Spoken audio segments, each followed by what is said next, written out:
Le collectif des membres attributaires des terrains du site de Keur Ndiaye Lo 2 de la coopérative du collectif des enseignants pour l'habitat social COSEHAS s'est réuni sur le dit site pour tenir un point de presse et définir un plan d'action contre la coopérative d'habitat dirigée par M. Ousmane Gueye Ba, le président.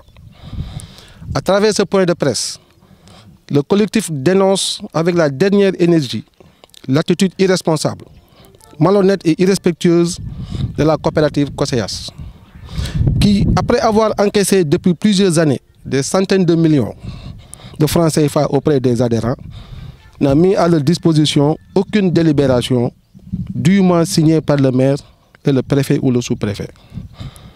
En effet, la coopérative COSEHAS avait présenté aux actuels adhérents,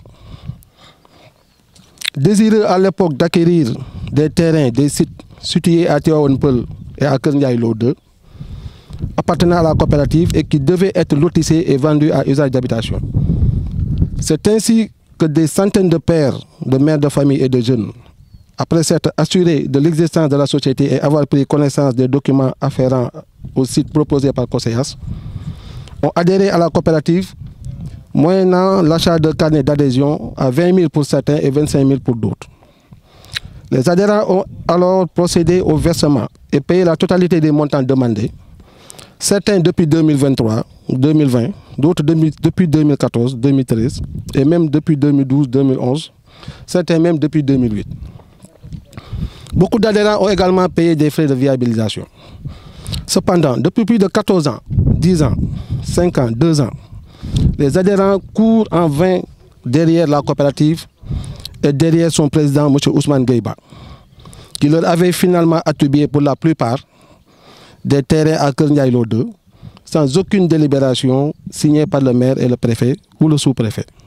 D'ailleurs, à ce sujet, M. Ba nous a informé que sa demande de délibération du site de Keur Ndiaye Lo 2, au nom de la société Naforé qu'il dirige, a été rejetée par le préfet de Sangalkam. Le pire est que M. Ousmane Gueye Ba, qui se charge lui-même des attributions, n'a toujours pas attribué de terrain à plusieurs adhérents qui ont versé l'intégralité des sommes demandées, malgré plusieurs relances. Encore plus grave, M. Ousmane Gueye Ba a récemment réclamé et encaissé des frais de viabilisation auprès de plusieurs adhérents, alors qu'il savait pertinemment que la route de la VDN passera sur le site et qu'une bonne partie des terrains sera impactée.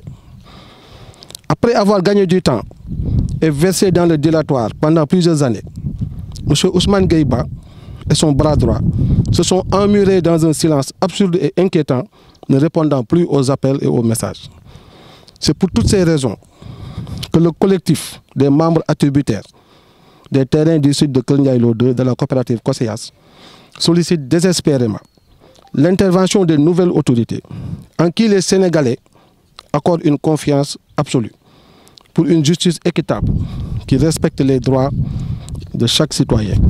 Une justice qui inspire davantage confiance aux justiciables et qui préserve leur dignité.